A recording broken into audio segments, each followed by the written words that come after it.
Good evening and welcome to Decision Point. I'm Ben Swan. I'll be with you for the next half hour. We are privileged today to have an amazing guest with us, a woman whose life has spanned many years and has been through so many incredible experiences. Rarely in life do you get to meet someone who has had such an incredible life, an incredible testimony of life.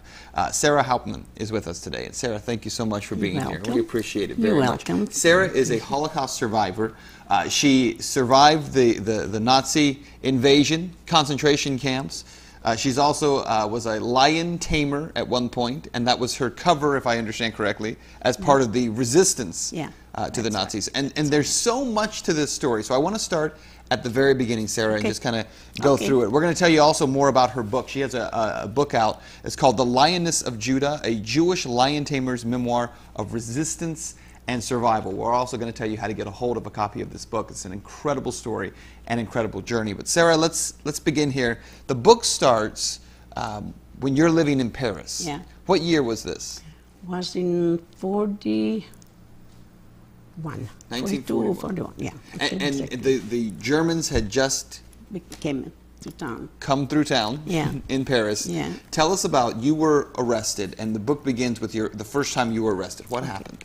Well, the first time the Germans came over, and they looked door to door because there's some deserters. Is it deserters they call it? Deserters, yeah. Yes. And they looking for people where to help them. And I didn't even know it. I was living in a hotel, met the baby. And then I said to myself, I can't have to take care of the kid because I came back, you know, I was scared. And I said, I have to help first put my child away. And I put him in a place that, you know, in a ranch where they know they can take, I can count on them, you know. Right. They were farmers at a ranch. Yeah. You were going to take care of your child. And I left him. And then later on, about 3-4 weeks later, people came into the hotel, soldiers, but, you know, with the boots and stuff, open every door in the hotel. And I was alone, thank God, you know, I was alone. I didn't have my child. And they came in and knocked on the door, and I said to myself, I opened the door, but 3 officers came out with soldiers. And they asked me, what are you doing here? I said, I live here. How come you know, they looked all over for clothes to see, you know, and they opened the door in my closet, and they saw my husband's clothes, so many suits and all. He was a tailor, you know. And they said, where do you got that? I said, that's my husband. You took him. I didn't say that my husband is in camp. I said, you took him to Germany, I don't know what, and there's his clothes. And he didn't took all the clothes because he had something else. They told him to take everything else. And he went. And he said, okay, come with us. Well, I said, where do I go? What do I go do? I didn't do nothing. I was not so afraid. And I'm afraid, you know, for the Germans. And they put me in jail. I didn't know for what, why, nothing. Now, so people can understand, your husband had he had been in the Polish army? Yeah. And he had already been arrested and taken? He was not arrested. Or captured? No, he was not captured. He was in Paris, the people, the government, they took all kinds of soldiers, was Polish, and they took him in a camp. Okay. Because they had nothing to do with the Germans. They was afraid they're going to take him. That's where they saved them. They took care of them, not to get the Germans to get him. So he was sent to a camp, but not by the Germans? No, not the Germans. Oh, okay. The things from France, the French government, I don't know what the French government had set those Polish soldiers into a camp?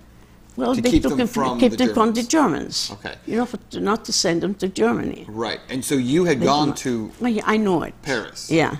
In order to go find him? Oh, no. He sent me a letter. Okay. And he told me he wants me to come. Okay. And I told my mother, Nathan sent me a letter, he wants me to come, and I'm going to see him. My mother said, the baby's now 4 months old. What do you could do? You never go in trouble. I said, Mom, you know what, I could tell you something. She started crying all day. I said, Mom, till 19 years I was with you. The rest of my life I have to go with the father of my son, and I have to go. He said, please write. And I said, I don't write you, it's good news. When I write you, it's not good. Like, don't be afraid, don't cry. I could try my best to let you know. Then they took me to the prison. I could not write to it. How old were you? I was about 21. About 21 years old. 21. And so you've gone to see your husband. German soldiers come to the hotel where you're at. Yeah. Because there were a lot of suits in the closet. Yeah. He was a tailor. There were a lot of suits in the closet. Yeah, they decided that you were giving clothes to the Germans to desert. The deserters. Yeah. And so they arrested That's arrested me. And then didn't find nothing about me. But they kept me for 8 months in there. 8 months? 8 months. Without being really charged with anything? No, we did not. Even the guards told me they don't know why they kept me here. Mm-hmm. And with that time, there was nothing speaking but Jews to take into the camp, you know, like you have to wear a Star of David and all that to find them. There was that time was not. This was not that. Not that point. No. And you, of course, are Jewish. Yeah. But they did not know. No, you no, were I Jewish. was not. I had my sister-in-law's paper because she was not Jewish. I went on her papers. You used her papers. Yeah. And so they did not know that you were Jewish. No. Now you tell an interesting story at the end of that 8 months. Yeah. When you were finally released. Yeah. From prison, and as you were leaving, there was a guard who. A French guard. A French guard. He has a Jewish wife, and nobody knew it. He told me because he knew I was Jewish, and he said, "Here's $50 because I didn't have no money there, you know, and go back to town and go out from here." Because they get worse and worse, the Germans. Mm-hmm. My wife is Jewish, thank God. She has the same thing, but you have a false name. So you had a false name, yeah. His wife had a false name. Anya's the boss, it's inside. But he knew you were Jewish. Oh, yeah. And never said a word to anyone. Oh, no. That time was not in question, but to take Jewish people to Germany, to the prison. Mm-hmm. Now, after the Germans came to Belgium, a month later, they say everybody to the German government, all the Jews, and that's why the time that we had to take care of ourselves and not too much. So when you got out of prison, yeah, after spending the 8 months, yeah, where did you go? I went to my husband's friends in Paris. They still was there, and I went down there and I say I have to go home. And they say, okay, let me smuggle you in to Paris, and that's what they did. So you were smuggled back to Brussels. Back to and Brussels. I found my child because my husband was liberated, and he took my son, and took him to Brussels. And your son's name was Guy. Yeah, Guy. Guy. French is Guy. Guy. Yeah. Apologize. Yeah. Guy is your son. Your husband was Nathan. You're now out of prison, and all three of you are together now. We must together. My mother. We didn't. That time it was not a question about Jews to take him to the concentration camp. Okay. And so you were in Brussels? Yeah, and my mother and my son, and my mother and my sisters and brothers. I had 8 brothers and 2 sisters, and we all was together. You were all together. Together. Then what happened? Then a month later, he was a loudspeaker. All the Jews to come to the office, and some of them went. Well, my brothers, few brothers, they didn't go because he said we're not going. But they still took him anyway.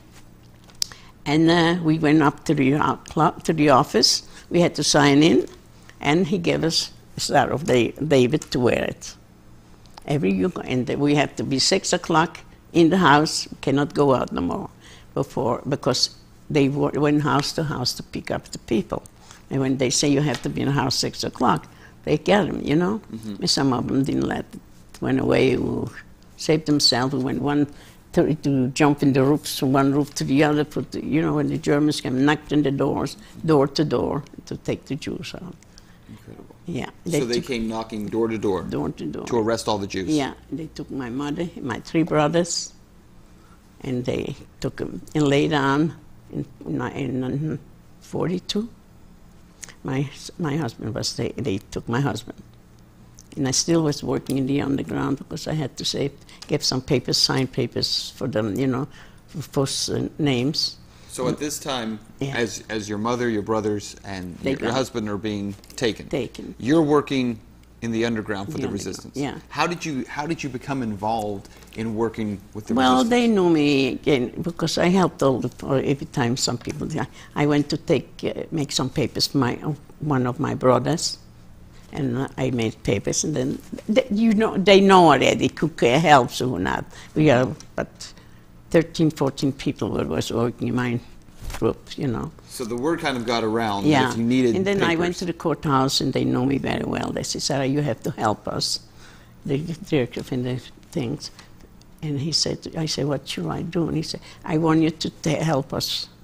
There are 7 officers we catch in the underground, and they are upstairs to one of our presidents in the organization, on the top there for nobody to know it. And it's a little out of town. And I went, and I said, okay, how many? He said 7. I went downstairs to the courthouse, to the basement, and I took some names from people where they dead. You know, I could not get from the people where is alive. I had to look for the dead peoples. And I was staying, and I taped down that, you know. And all of a sudden I see a whole bunch of Germans coming in, and my heart was beating out, even when I went with those papers. And I had blonde hair and all that, you know. And I stayed there, and I don't pretend nothing happened.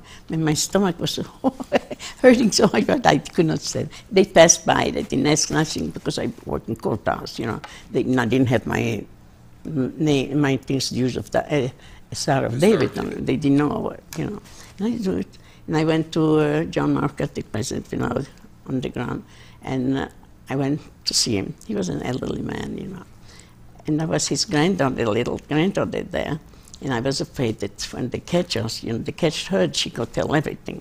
And I said to him, John Marcus, I want you to take your daughter and tell the granddaughter to go out and to the park till I be finished. And she did. And I gave him the papers. I could not, they was on the attic. I didn't ask for questions, nothing. I gave them the 7 certificates, and they went to Sweden. I don't know. I didn't ask nothing. And I went home. And I started working. You know, I had to do in the underground. I had grenades to put it in homes where the Germans are. I did a few times. I was dressed like a little boy, you know, and I was dressed like on a bike. I went down. They never recognized me the way I was. And I was gone. I didn't know nothing. One time we was catched, the 13 people, but we was working in the ground, and they supposed to be shot. And they took him. And one of the guys wanted to help me. He said, I don't want to have the Jewish woman there. I want her to take her out because I don't want to die with the Jewish people. And he took me out. And that's the time when I had to catch me. And then my brother came back from Sweden because I said, why did you come back? It's thoroughly. They catched one after the other. He said, well, I didn't want it to be there. She made a pass on me. He was a good-looking brother. Yeah. She made a pass on me, and I didn't like it. I came back home. And he went, and then a few weeks later, I think in 43, after my husband. And I said, what can I do with him? And 3 weeks later, the Germans, before that, 3 weeks later, I had my daughter. She was 9 months old. I went to her friends where she worked with it together, and we sat in her apartment. And the Germans knocked on the door. She said, you go downstairs with your daughter. She was 9 months old that time, and I could take care of it. Don't say that, don't do nothing, stay there, keep it quiet. So the Germans... Your daughter's 9 months old, yeah. And Germans have come to your home? No, to my girlfriend's house. Your girlfriend's home, yeah. But the child's there? Yeah. With you, Yeah. Okay. And we went downstairs in the basement, and she had a picture of her children, and they turned it over. She had Hitler there on the picture. Really? Yeah. On the backside? On the backside. When they knocked on the door, they came in and they said, do you have Jews there, you know, in the German language. She said, how dare you come to my house and you tell me that I go, hate, no, you take care of the Jews? Right. Look, my Führer is here, and he's my father, and you dare don't tell me that. I want nothing to hear from that. And she started yelling. Hi, Hitler, and went out. Wow. That she said. In the meantime, my daughter started crying. I put my hand on her. And I thought she became blue because I was afraid. And she said, okay. They went away. She come down. I said, Frida? I said, you know what? Take her because she's dead. She said, she's not dead. Don't worry about it. And she put her back, you know. And I said, I cannot keep her no more. I have to go down and take my nanny and give it to her because she was a Christian and she was not Jewish. And I gave it to her. And he was there. And she didn't want to have both of them. She said, I could give it to my daughter. In case they take one, you have the other one. But now they can take both of them. Right. They both would die. So how old was Guy? 4 months. Guy was that time about 3.5 years. I think. So Guy's about 3.5 years old. You have a Older daughter who's 9 months old. She's 3.5 years. She was older than my daughter. He was older than my daughter. And so you told this woman, you need to keep her. Oh yeah, she knows she was my nanny. You know. Right. If they. She said. They'll She come and said get her. it. Yeah. I mean, nobody can, thank God. So you left her there, and then you separated the kids. You took Guy to your. No, she took him to her daughter. To her daughter. Yeah. So that the kids were separate. Yeah, separate. In case they did catch them. Yeah. And then later on, I came home, and I saw my brother. I was mad at him by he came from Sweden and all that. He said, I don't want to come no, I want, well, you go be, I go be. And when they take us to Germany, we go be with mom and dad. They all say that they working in Germany. They didn't say that they go kill it. Mm-hmm. They say they go. Did you believe that they were working in Germany? In the beginning, yes. Me later, no. We knew already that they're going to die. So the story they would tell us they were being sent to work camps. Yeah. To work in Germany. Yes. And then after that, I got catched. They come to my house, they start screaming in hell, and I said, we're not Jewish. My brother said he's not Jewish, because I had the papers, false papers, you know. Mm-hmm. And he said, I'm not Jewish, and I saw him, they hit him so badly. They hit him on the leather couch, a chair I had, his 2 teeth went out, and the blood was running, and I couldn't take it no more. I went to the place where I took my papers, and I said, we're Jewish, go ahead, take. He said, why you didn't take it before? I said, I thought I can get away. I was fresh, I could tell him anything I want. I said, I thought I can get away, that's why I did that. Maybe took us to the camp, they took us to when they came to take you, you just turned over the papers to them? Oh yeah. Told them you're Jewish? Oh, we're Jewish. How old were you? I was about 22, 23 years old. Yeah. And so why give them those papers? You were just fed up? Because you're tired of hiding? No, I didn't. I couldn't see that my brother was so full with blood and all that the teeth was out. So they were beating your brother? They were beating so badly that I couldn't take it no more. Yeah. And then we took us, and they took us in a camp it's a special camp. They took all the Jews there till the train comes, a cattle train, and take us away. We was there for 8 months. Yeah.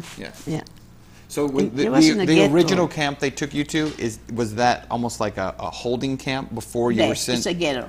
A ghetto? Yeah. Okay. They took us. And then after 9 months, we went there, and they came a cattle train, you know, cattle. Right, in the cattle cars. Yeah. Correct. And they put us all there.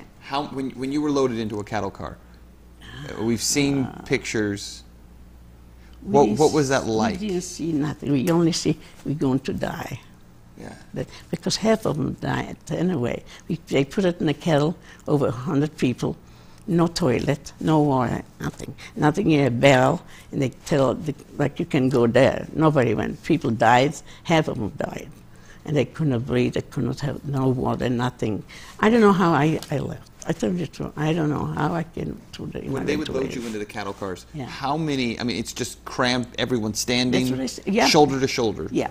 How long were you on this cattle car? 3 days. 3 days. Out water, out toilet. Wow. Yeah. And so the majority of, would you say the majority of people on the cars died? Yeah. On the way? We went 3 days, then we went to Auschwitz. That's the only camp, was the death camp, with the gas chamber and all that.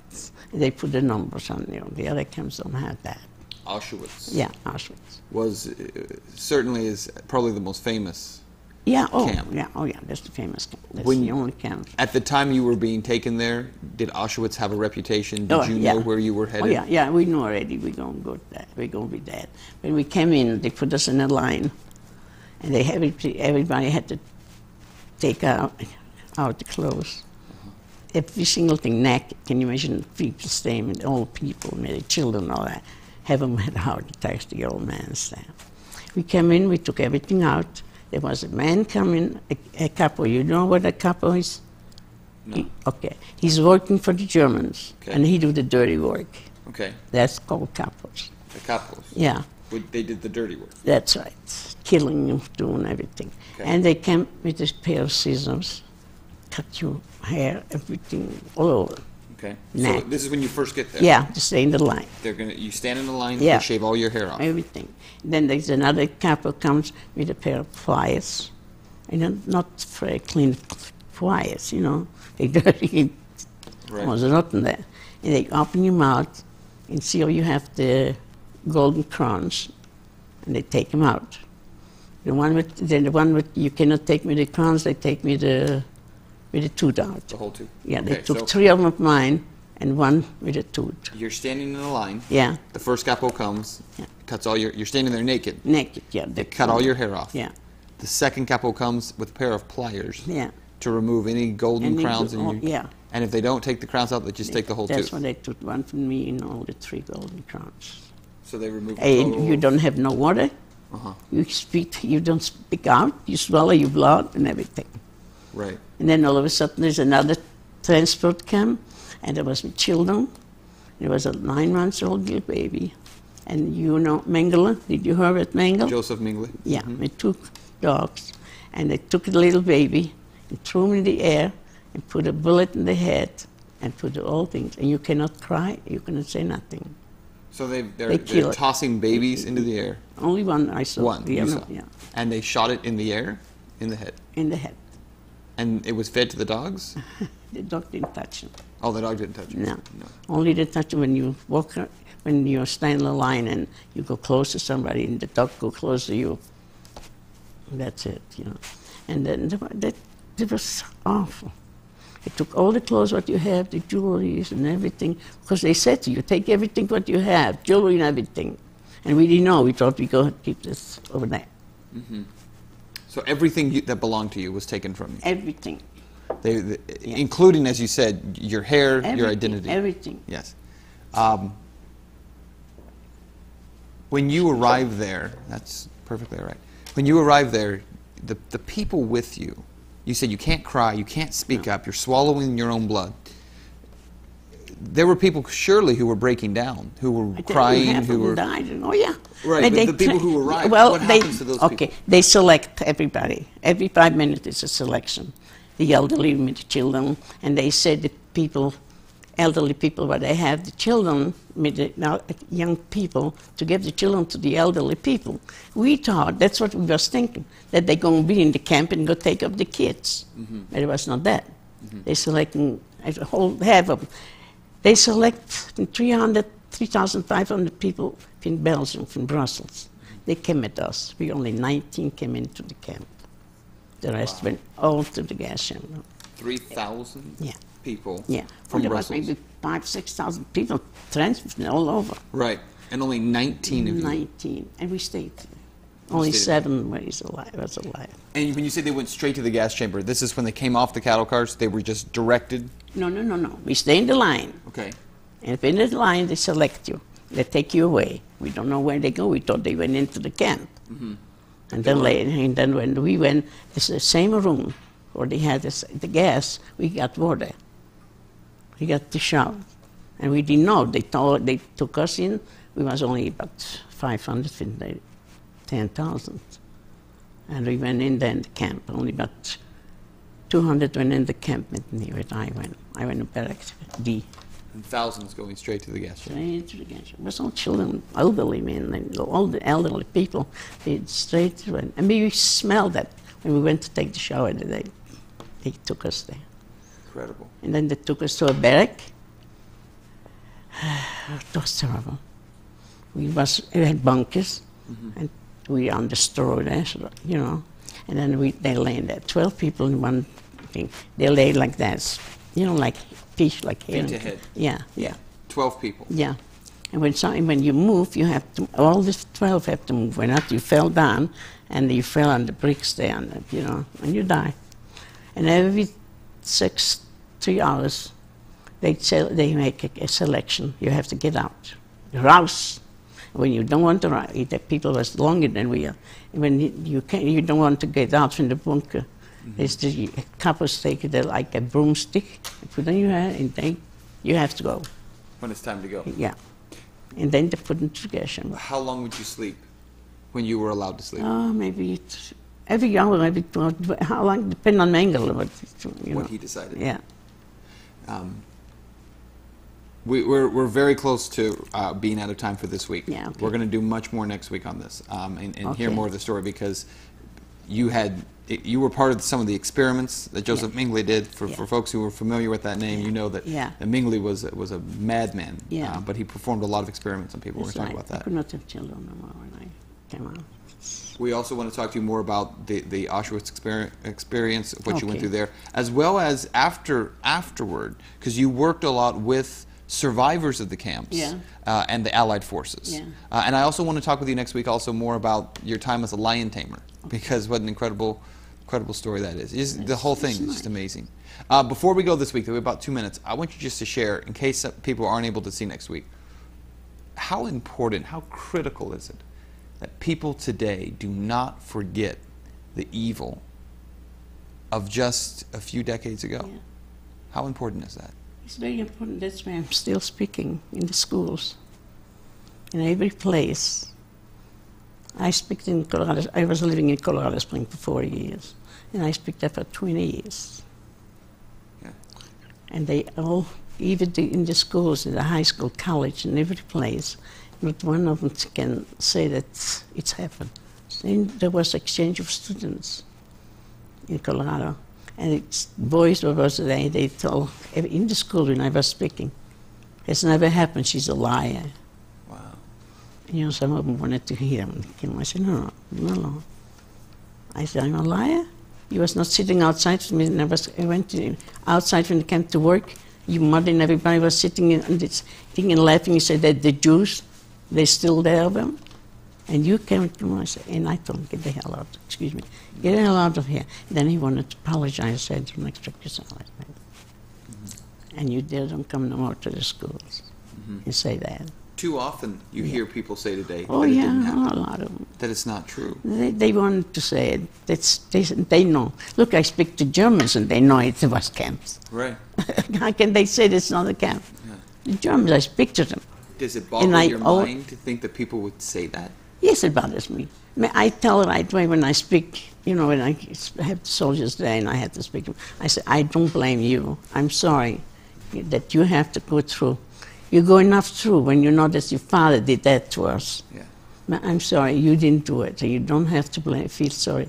And they start crying to say, if we know. Sara Hauptman, Yeah. thank you so much. You're Again, welcome. next week we're going to have more with her, much more with her. Thank The you. book is The Lioness of Judah on your screen. You've seen throughout the show web address of where you can go to get information on In that. the Holocaust Museum, they can get it. And the Holocaust Museum here in El Paso, you can get it there. We'll see you next week. God bless you.